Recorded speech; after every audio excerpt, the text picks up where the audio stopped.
Tywin Lannister's reasoning for approving Joffrey's marriage to Margaery was primarily politically motivated.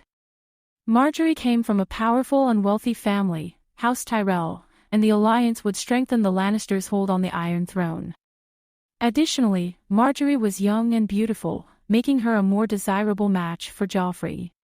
On the other hand, Tywin did not approve of Joffrey's marriage to Sansa because she was the daughter of a disgraced and weakened House Stark. Marrying her would not bring any political advantage to the Lannisters.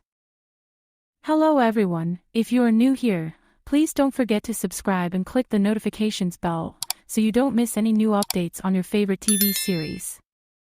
Furthermore, Tywin saw Sansa as a potential threat to the Lannisters, as she was betrothed to Joffrey's uncle, Tyrion, who could potentially use her claim to Winterfell to rally support against the Lannisters.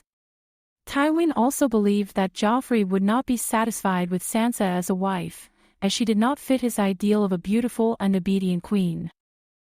Margaery came with built-in protections, her wealthy and powerful family present, headed by Queen matriarch, Olenna. Joffrey was foolish and perverse, but Cersei and Tywin knew to rein him in around their ostensible allies. Finances and armies were at stake, making Margaery a more useful tool down the line than Sansa. Sansa had no support system once Ned died and Arya was forced to escape, leaving her the only Stark in King's Landing. She then became pawn and bargaining chip, which oddly kept her safe for a time, but it was borrowed time, and she had to handle every interaction with Joffrey and Cersei with care.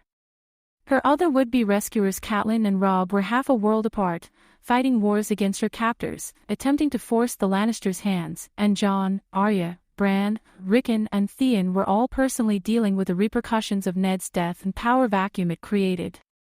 All this talk of Margaery being more of a manipulator is absolutely true. I think she's a much darker character than the show let on.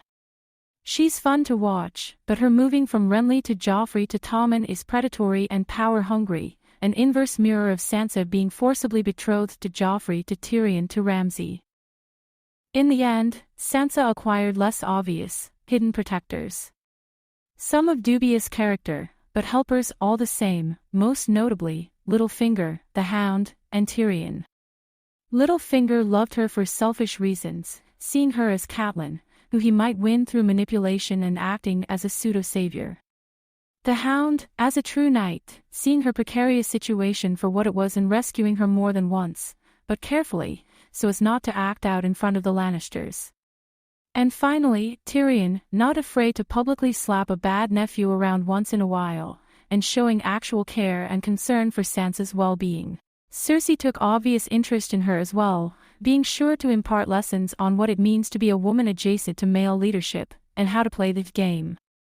But Cersei's true loyalty was always to her children, and if Sansa stepped out of line, she would have turned against her. Thanks for watching, please don't forget to like this video and drop comments. And most importantly, don't forget to subscribe and hit the notification bell so you don't miss anything.